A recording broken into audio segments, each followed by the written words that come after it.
Hi there, Pia Nguyen here, Senior Analyst and Environmental Scientist at Blue Environment. My team and I were commissioned by the Eastern Alliance for Greenhouse Action, EAGA, to develop the EAGA FOGO Impacts Calculator. This is a Microsoft Excel tool developed to be suitable for any Australian local council that estimates the greenhouse gas emissions reductions associated with the implementation of household FOGO services. Today, I'll be teaching you how to use this tool. Now, it just opens to this contents page, which you're seeing on the screen here. That includes a description of the tool, a table of contents, and general guidance and definitions. If you're looking to learn a bit more about the tool and what it's about, then please refer to the contents page for all that detail. I won't go through that today. This video is intended just to be a brief instructional video about how to practically use the model. Structurally, the model functions by guiding users through a series of setup worksheets, these orange worksheets here, that then feed into the outputs, these black worksheets here. There's also a few kind of background worksheets like the parameters worksheet and the list worksheet. So I'm just going to get straight into it and go to the first model setup worksheet titled Cancel Data. Now, before I start inputting data, I'm just going to make a few notes. Any of the user entry cells are formatted using yellow shading and a red border. So please draw your attention to any of those cells, and they're intended for you to either be selecting things from drop-down menus or entering values manually. So step one, select your council. So I'm just going to select Victoria, and step two, or that second bit, is selecting your council. And I will just, actually just before I select my council, I'll just note that this drop-down menu under council is dependent on your jurisdiction. So if I select New South Wales there, then all the New South Wales councils will show up. If I select Vic, then all the Victorian councils will appear. And I'm just gonna go with Melbourne for now. And I will note that any values I'm inputting today are purely placeholder values. They don't actually represent Melbourne at all as a council. So step two, establish the pre-FOGO baseline scenario. So just as a bit of context, the tool's measuring greenhouse gas emissions associated with garbage and FOGO, but it also needs to establish two scenarios to compare those emissions against, really. So the two scenarios are your pre-FOGO baseline scenario. So that's a representative year before you implemented FOGO, and then the scenario you're comparing that against is the post-FOGO current scenario. So basically, you have FOGO now, and what's your latest year of data? So in this case, let's say we introduce FOGO in 23-24. So the previous financial year will be my pre-FOGO baseline. So 22-23, you'll see that that cell below it just automatically populated with the population of Melbourne in 22-23. That's based on a downstream worksheet, but you can overwrite that value if you have a different population value at hand. Now I'm just going to, again, just fill these values in with dummy numbers. So household garbage collected, household GO collected. So your pre-FOGO baseline can include or exclude GO. It doesn't really matter. The pre-FOGO bit is focusing on when you introduce food. So if you went straight into a FOGO service, then fine, you didn't have any GO collected in your pre-FOGO baseline. But if you went from a GO to FOGO service, so started accepting food into those organics bins, then your pre-FOGO baseline can include garden organics, because the food component is really the important one here from an emission standpoint. So I'm going to say, yes, we did have a GO service this year. The next two Data inputs are about diesel usage, so transport emissions are in scope of this tool, and we need a input for how much diesel you expended in collecting and transporting garbage and organics in both the scenarios. So how much was used for collecting those materials from those bins from households and taking the collected material to the end facility, to the landfill or the composter. So I'm just going to make up some values here again.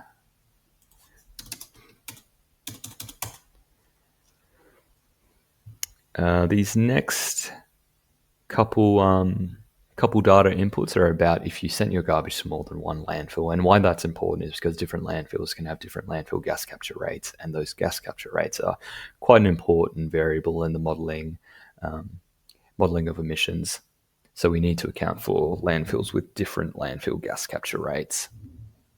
In most cases, you probably didn't send your garbage to more than one landfill, but it's certainly a possibility. For the purposes of this demo video, I'm just going to select no there. But if you indeed did send your garbage to more than one landfill, then of course, yeah, just enter the tonnages to the different landfills there. Now, this next data input is about landfill gas capture rate. Do you know what your landfill provider's landfill gas capture rate was in 22-23? This should be obtainable from your landfill provider, but if not, you can select no, and a default jurisdictional average will be adopted. In this case, I'm going to say yes, and my landfill told me it was about 60% in that year, so I'm going to enter 60%. Now, we run through a very similar process just for the post-FOGO current scenario. So its latest year of data, let's say, is 23-24. Again, that population automatically calculated.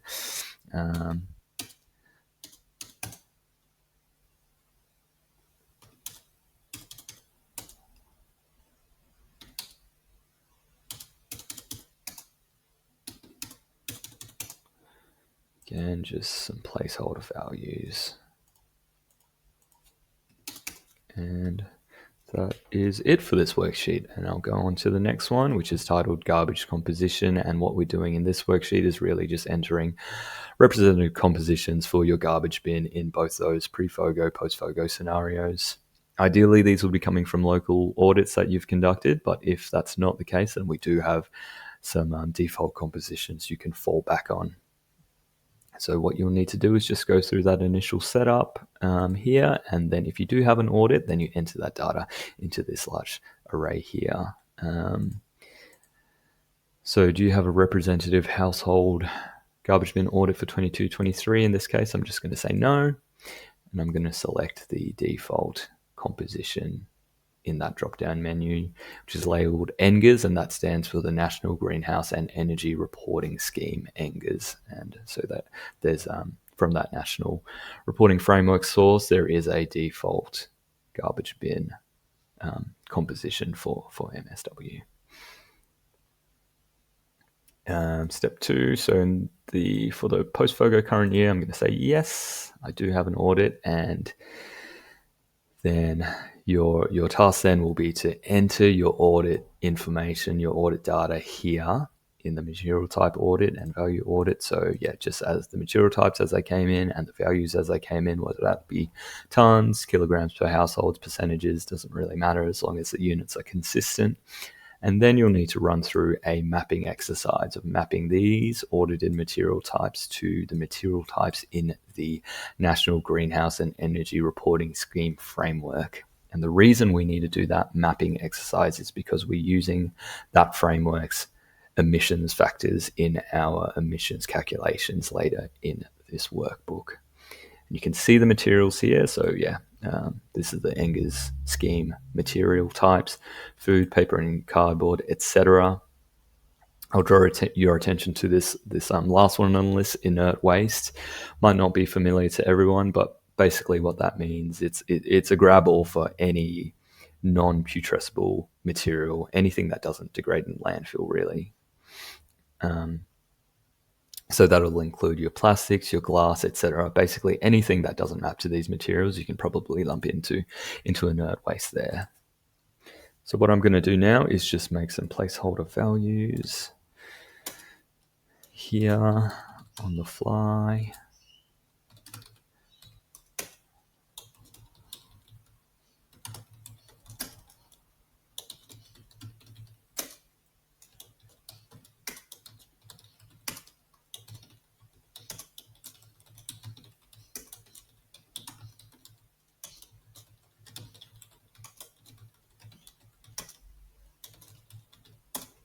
That'll do. Again, just making these values up.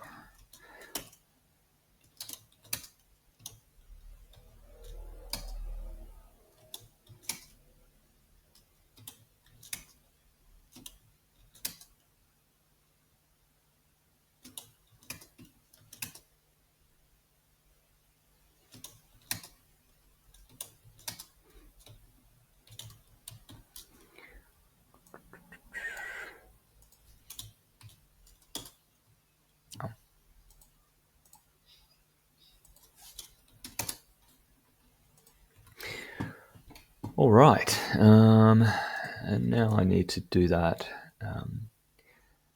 mapping exercise as explained before. So that'll be food, that'll be garden and park, paper and cardboard, and so on. Now it's possible some of your audited material types don't map perfectly to these EAGA's categories. Yeah, I suppose just something to watch out for, and just do your best here. All these final ones will map to inert waste.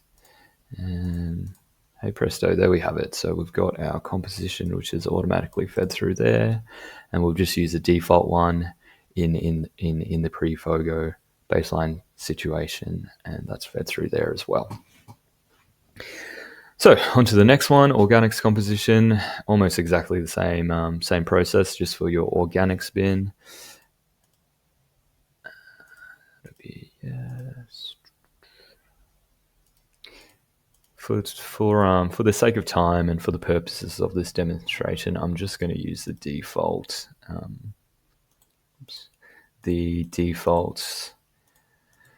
default compositions, just because I've already run through that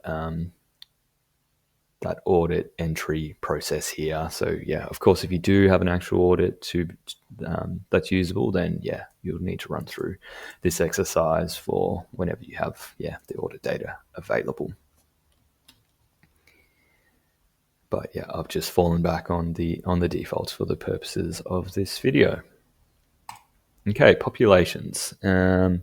So this basically is a worksheet where you can input populations, estimated resident populations from the ABS, Australian Bureau of Statistics data set. Now there's a big message for users here that says it looks like you've entered population data already, so feel free to skip past this worksheet. The reason why that's come up is because our post-FOGO current year is 23-24, and at the time of model development, that data was available. But of course, in future years, 24-25, we'll need to keep this population data updated. So we don't need to update it right now, but I'm just going to go through that process so you know how to do it in future years. So the source here is ABS, population estimates by LGA, significant urban area, remoteness area, and electoral division, table 1. And I'm just going to click on that link. I'm going to go down to data downloads, which is where that will be, and you can see that data source there. I'm going to click download, open that up, and table 1 in that source is here. So this worksheet is structured exactly the same as it is in the tool. So all you need to do is grab all this data, copy it, and then paste it in here. So the next data input sheet is called landfill gas, and what this worksheet is doing is calculating those average jurisdictional landfill gas capture rates. Now you'll see this message for users again. It's saying you've already entered this in a in the first data input worksheet, so feel free to skip past. And that's because, yes, in this case, I've manually input a landfill gas capture rate here. But again, I'll just flick through how to update this in case that's not the case for you. So the source is DQ, National Greenhouse Accounts, emissions inventories, Paris Agreement inventory. Instructions here, please check the source above and enter values in yellow cells. This is only required for your jurisdiction. Firstly, navigate to emissions inventories, then to Paris Agreement inventory, then follow the filter buttons guidance below. So I'm just going to open that link, emissions inventories, Paris Agreement inventory, and you can see the filter buttons here.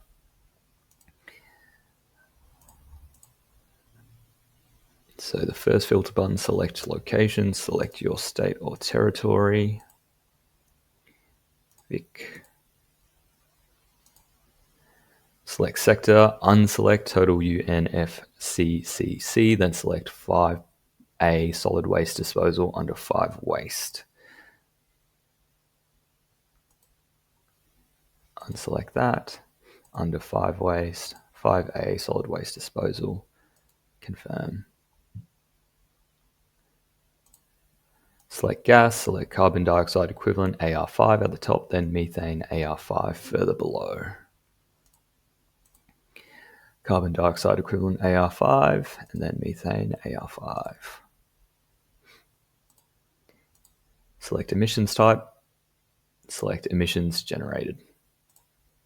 Emission type, emissions generated. Perfect, okay, and this is the data we want. So what you'll be looking at, you just need to hover over the column and you want the latest column to the right. So in 2022-23, the value there is 4.6129 million tonnes. And that's precisely for Vic what is in the 22-23 value there. So I suppose what would be after in future years, that 2024 value, and then you would just extract whatever it said as you hover over that column and manually input it there. Onto input 2, a very similar process, except actually the only thing that's changing here is the emissions type. We're after emissions recovered in this case. So actually, if you have all this open, then all you need to do is go to emissions type, change that to emissions recovered, and then extract the relevant value and place it there.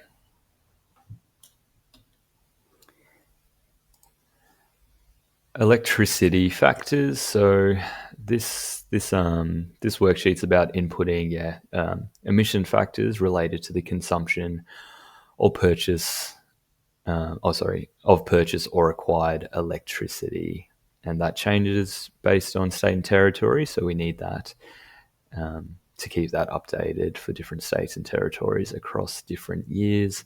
So the source there, another DQ source, and it is the National Greenhouse Account Factors, a table titled Indirect Scope 2 and Scope 3 Emission Factors from Consumption of Purchase or Acquired Electricity. In the instructions, I've got a reminder to ensure you add together the Scope 2 and Scope 3 emission factors, and this is only required for your jurisdiction. So you only need to be worrying about updating the value for your jurisdiction.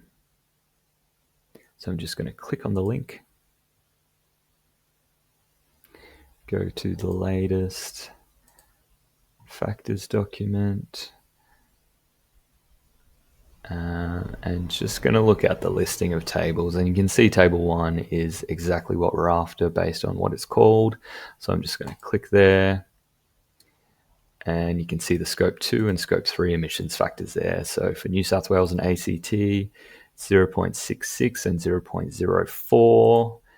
And if I go to that cell there, you can see 0.70, but that's because that's 0.66 plus 0.04. So just follow that process and keep those electricity factors updated. And that's it. That's it for the model setup. And now I'll take you to the dashboard, the results, the exciting part. So there's a fair bit going on in this dashboard page. It's got some general user selections, a few user entry cells that you can toggle. Please refer to the contents page to see what those are, to check more detail about those different buttons. There's also a summary of data input, so basically a key summary of everything you've input across the model setup. So we've got summary of your pre-FOGO garbage, post-FOGO garbage, pre-FOGO organics, and post-FOGO organics there. Off to the right, we've got our summary of results. So we've got our headline statistics, some charts, and then kind of a bit more of a detailed breakdown of the emissions as well. Then below that, we've got the more detailed modeling calculations. I won't go through those today, but they are certainly there for reference if you want to see the calculations or the results in a bit more detail. Just briefly on the results. So got just the headline statistics for both our scenarios, and then a difference. So based on our modeling inputs, we've looks like we've diverted about more than 5 kilotons of garbage as a result of introducing FOGO there, and we've had a similar increase in collected FOGO. The household food diversion rate, which is calculated as the mass of food in the FOGO bin divided by the mass of food in the FOGO bin plus the mass of food in the garbage bin. That was 1% because we were capturing a little bit of food in the go bin previously, but that's increased to 27% now in the current scenario. Emissions, so we are saving an estimated 2.6 kilotons of carbon dioxide equivalent. That's how much we saved in 23-24 as a result of introducing FOGO. We've also got a few statistics here that can be used for communicating these results to households. So that kind of emission saving equated to number of cars off the road, number of trees planted, etc. And all those results are summarized in these charts here. On to trends. So this worksheet is intended to allow councils to manually track the performance of their FOGO services over time.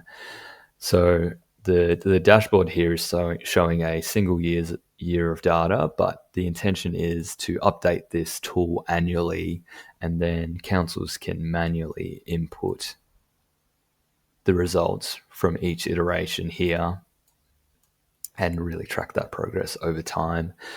So the way this works is you just need the instructions are in detail here, but basically what you need to do is copy the results there, look for your current year, and then just paste those results as values there.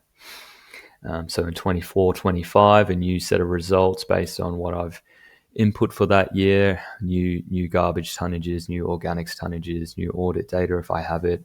Those will all lead to new results, and that'll be a new set of data to extract that I would then input there. And the current year that you can see in 23-24, if it was the 24-25 year, would be would show up in that cell there.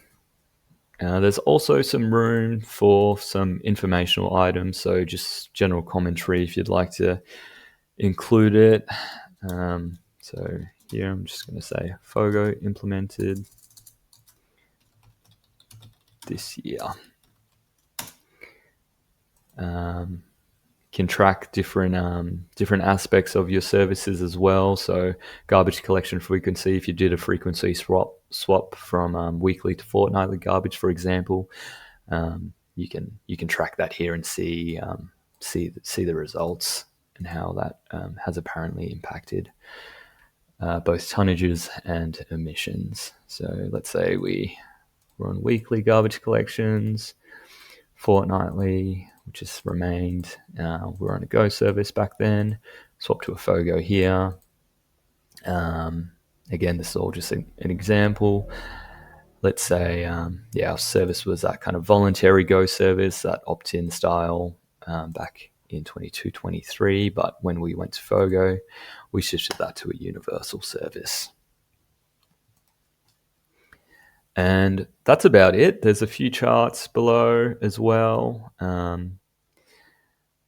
that will, kind of show that year-on-year progress. But that's effectively it for the model setup and the outputs. I'll just close this by going back to the contents page and just drawing your attention to the authorship and inquiries. If you have any questions, please reach out to me, and my details are right there.